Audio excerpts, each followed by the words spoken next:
banyak ya tuh. Perkenalkan, nama saya Saira Rasa dari kelas 11 IPA 4, ruang 13, nomor absen 31 dari 44 siswa.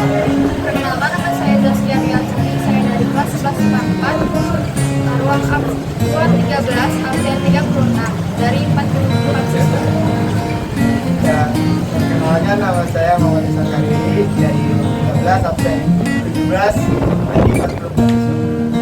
Nama saya Dr. Nathan Surian dari ruang 13 kelas 4 absen 32 dari 44 siswa. Asal sekolah kami dari SMA Negeri 7 Tambun Selatan. Pertama-tama kami beri hormat kepada pembimbing kami selaku yang mengajar mata pelajaran ekonomi yaitu Ibu Desa Sri Dewi Anjani SP. Uniknya di sini kami memanggil Mami. Selanjutnya ikuti pembahasan kami yang lebih lanjut tentang jenis-jenis inflasi. Istilah inflasi belakangan ini banyak disebutkan di media-media. Tapi kenyataannya masih banyak orang yang belum memahami dengan baik arti dari istilah ini. Pasalnya, inflasi akan sangat berpengaruh besar pada daya beli seseorang.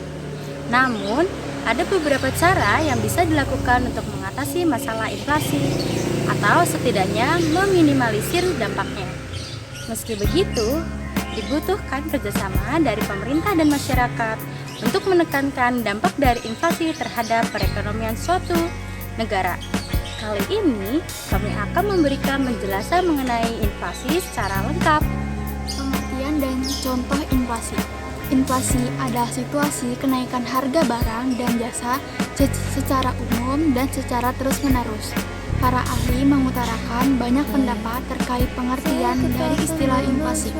Nopirin menjelaskan inflasi adalah proses terjadinya kenaikan harga-harga yang umum dan terjadi selama berkelanjutan dalam periode tertentu. Sementara menurut Nanulang, inflasi merupakan keadaan yang menyebabkan nilai mata uang di satu negara mengalami penurunan.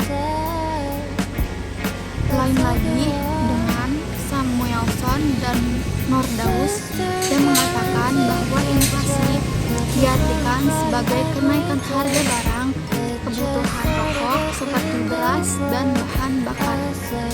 Agar dapat lebih mengerti tentang pengertian dari inflasi, kalian bisa melihat contoh nyata yang terjadi pada Indonesia pada tahun 1963 sampai 1965. Kala itu, angka inflasi Indonesia tercatat menyentuh angka 600% lebih. Angka tersebut sudah masuk ke dalam kategori hiperinflasi. Jenis-jenis inflasi.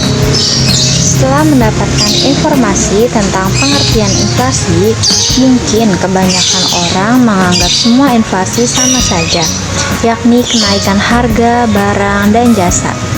Ternyata, inflasi sendiri memiliki beberapa jenis yang bisa dilihat berdasarkan tingkat keparahan, penyebab, dan sumbernya. Untuk lebih lengkapnya mengenai pengertian masing-masing jenis inflasi, kalian bisa simak penjelasan berikut ini ya. Yang pertama, jenis-jenis berdasarkan tingkat keparahan. Berdasarkan tingkat keparahannya, inflasi terbagi menjadi 4 jenis, yakni ringan, sedang, berat, dan hiperinflasi. Jadi semakin tinggi tingkat keparahan inflasi tentunya akan semakin berdampak pada masyarakat. Yang A itu inflasi ringan. Inflasi ringan adalah jenis inflasi yang tergolong yang mudah ditangani atau dikendalikan. Sesuai namanya, inflasi ringan tidak akan memberikan pengaruh atau efek yang signifikan pada perekonomian suatu negara. Berdasarkan kenaikan harga, secara umum yang masih masuk dalam inflasi ringan adalah di bawah 10% setiap tahunnya. Yang B ada inflasi sedang. Selanjutnya masuk ke level inflasi yang sedikit lebih berat. Inflasi sedang dapat berdampak pada sejumlah masyarakat, sekalipun yang memiliki pendapatan tetap.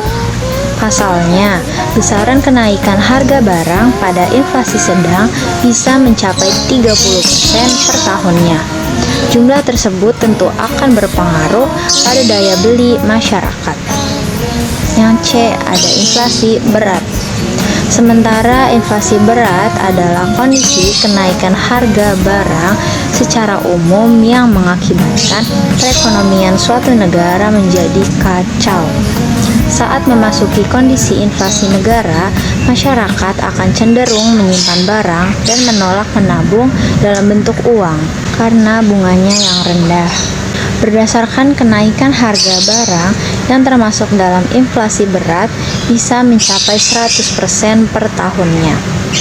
Yang D, ada hiperinflasi. Jenis inflasi yang paling parah adalah hiperinflasi. Kondisi kenaikan harga barang pada saat hiperinflasi bisa mengacaukan perekonomian negara. Bahkan ketika pemerintah sudah membuat kebijakan moneter dan fiskal untuk menekan dampaknya. Besaran kenaikan harga secara umum yang termasuk dalam hiperinflasi lebih dari 100% setiap tahun. Penyebabnya. Sementara dari penyebab, inflasi terbagi menjadi 3 jenis, yakni demand pull inflation, cost push inflation, dan bottleneck inflation. 1. Demand pull inflation. Jenis inflasi ini disebabkan karena meningkatnya permintaan konsumen atau suatu barang atau jasa. Ketika permintaan konsumen melebihi penawaran yang tersedia, maka akan terjadi inflasi dan peningkatan biaya hidup secara keseluruhan. Yang kedua ada cost push inflation. Cost push inflation adalah kondisi inflasi yang terjadi karena adanya kenaikan pada biaya produksi. Biaya produksi yang meningkat akan menyebabkan harga barang di pasaran ikut naik. Yang ketiga ada bottleneck inflation. Bottleneck inflation bisa terjadi karena adanya faktor penawaran dan permintaan. Sederhananya, inflasi yang terjadi adalah campuran dari demand pull inflation dan cost push inflation. Yang ketiga, jenis inflasi dilihat dari sumbernya. Jenis inflasi yang ketiga adalah dibedakan berdasarkan sumbernya. Terdapat 2 jenis inflasi jika dilihat dari sumbernya, yakni domestic inflation dan imported inflation. Yang A, domestic inflation. Domestic inflation adalah kondisi inflasi yang bersumber dari dalam negeri. Inflasi ini biasanya terjadi karena jumlah uang yang beredar di masyarakat lebih banyak dibandingkan kebutuhan. Yang B, imported inflation. Kebalikan dari domestic inflation, imported inflation adalah kondisi inflasi yang bersumber dari luar negeri. Inflasi jenis ini dapat ketika terjadi kenaikan harga pada perdagangan antar negara. Pada kesempatan kali ini, saya akan menjelaskan penyebab terjadinya inflasi. Perlu kamu ketahui bahwa inflasi tidak terjadi begitu saja. Ada beberapa faktor yang memicu timbulnya kenaikan harga barang dan jasa secara umum. Berikut akan dijelaskan penyebab terjadinya inflasi. Yang pertama, permintaan meningkat. Penyebab pertama adalah meningkatnya permintaan atas barang atau jasa. Yang kedua, ada biaya produksi yang naik.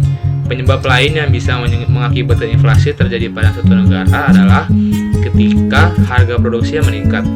Yang ketiga, ada peredaran uang yang tinggi. Seperti yang sudah dijelaskan sebelumnya, bahwa peredaran yang di masyarakat yang lebih banyak daripada yang dibutuhkan dapat menyebabkan terjadinya inflasi. Yang kedua, saya akan menjelaskan cara mengatasi inflasi. Inflasi memang sesuatu yang tidak terhindarkan, karena penyebabnya bisa muncul daripada berbagai faktor. Namun, ada beberapa cara dirasa cukup efektif untuk mengatasi inflasi. Cara pertama adalah dengan meningkatkan produktivitas barang dan jasa buatan dalam negeri. Cara kedua adalah dengan memaksimalkan produktivitas industri mikro. Sementara cara ketiga adalah dengan sosialisasi akan buruknya budaya konsumtif. Sampai di sini materi yang bisa kami sampaikan. Semoga apa yang kami sampaikan dapat bermanfaat bagi kalian semua. Jika ada kekurangan, mohon dimaafkan. Cukup sekian kami akhiri. Salam kami undur diri. Terima kasih. Wassalamualaikum warahmatullahi wabarakatuh.